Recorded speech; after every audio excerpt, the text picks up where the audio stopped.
Hello friends, बहुत बहुत स्वागत है मेरे यूट्यूब चैनल चतुर्वेदी एजुकेशन में।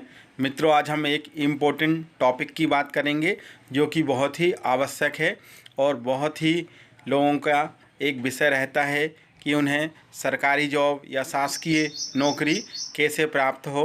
तो वह बहुत ही व्याकुल रहते हैं और बहुत उत्सुकता रहती है उनके मन में कि हम शासकीय जॉब प्राप्त कर पाएंगे कि नहीं, या हमें गवर्नमेंट जॉब मिलेगी कि नहीं। तो इसके विषय में हम आज आपको बहुत अच्छी जानकारी देंगे।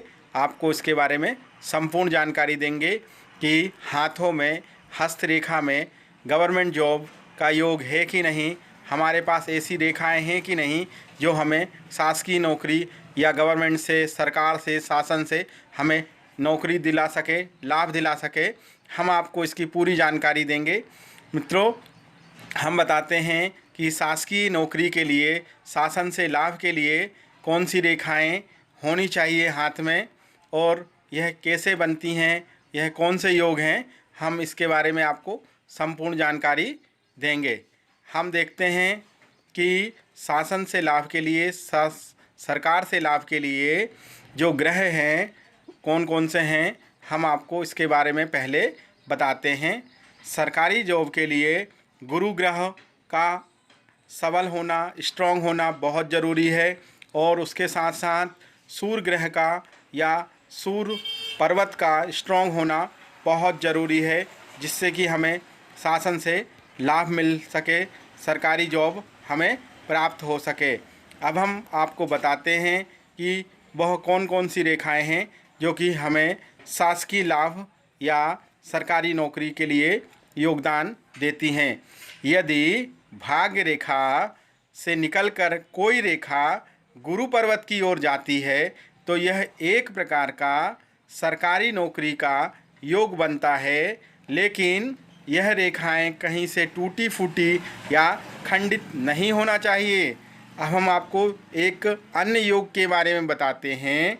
यदि जीवन रेखा अच्छी है, सुदृढ़ है और जीवन रेखा से कोई एक रेखा निकलकर सूर्य पर्वत की ओर जाती है तो यह एक प्रकार का सरकारी नौकरी का योग बनता है। हम आपको एक अन्य योग बताते हैं।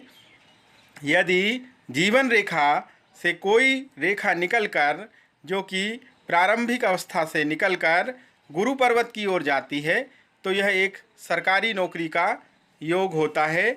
हम आपको अन्य योग के बारे में बताते हैं।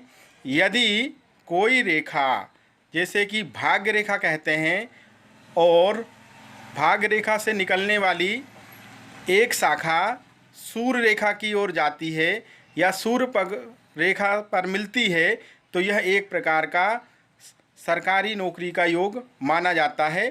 शर्त यह है कि यह दोनों रेखाएं अच्छी होना चाहिए, सबल होना चाहिए, कहीं से खंडित नहीं होना चाहिए। हम आपको और अन्य योग के बारे में बताते हैं।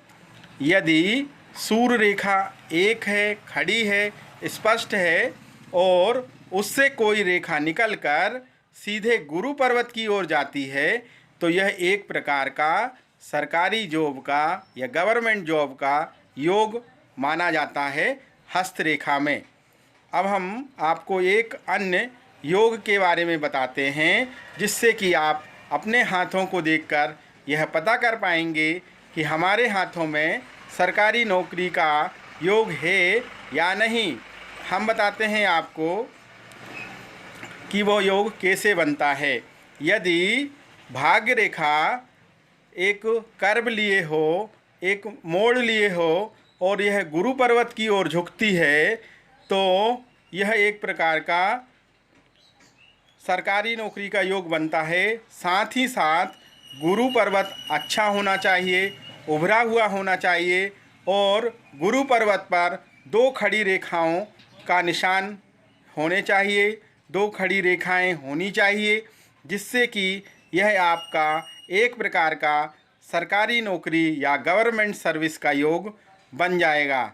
मित्रों, मैंने आपको अभी बताया कि हस्तरेखा में सरकारी नौकरी या गवर्नमेंट जॉब के लिए जो योग बनते हैं वो किस प्रकार बनते हैं। हमने आपको बताया कि यदि भाग्य रेखा स्पष्ट है, सूर्य रेखा स्पष्ट है, तो आप देखेंगे कि आपको शासन से या सरकारी जॉब लेने में आसानी होगी। आप शासन से जॉब प्राप्त कर पाएंगे, शासकीय जॉब प्राप्त कर पाएंगे। इसके साथ हम आपको कुछ उपाय बताते हैं जिसको करने से आप सरकारी लाभ या शासन से लाभ या गवर्नमेंट जॉब प्राप्त करते हैं। आपको करना क्या है, आपको सरकारी जॉब प्राप्त करने के लिए आपको सुबह सूर्य नारायण का ध्यान करना पड़ेगा, सूर्य भगवान को अर्घ्य देना पड़ेगा। आप ऐसा करेंगे तो आपका आत्मविश्वास बढ़ेगा, आपका कॉन्फिडेंट बिल्ड होगा और आप शासकीय जॉब प्राप्त कर पाएंगे। मित्रों, मैंने जो आपको जानकारी दी है वो आपको कैसी लग रही है, कृपया कर कमेंट्स करके बताएं और मेरे चैनल चतुर्वेदी एजुकेशन को आप सब्सक्राइब करें, लाइक करें, शेयर करें। मित्रों, बहुत बहुत धन्यवाद।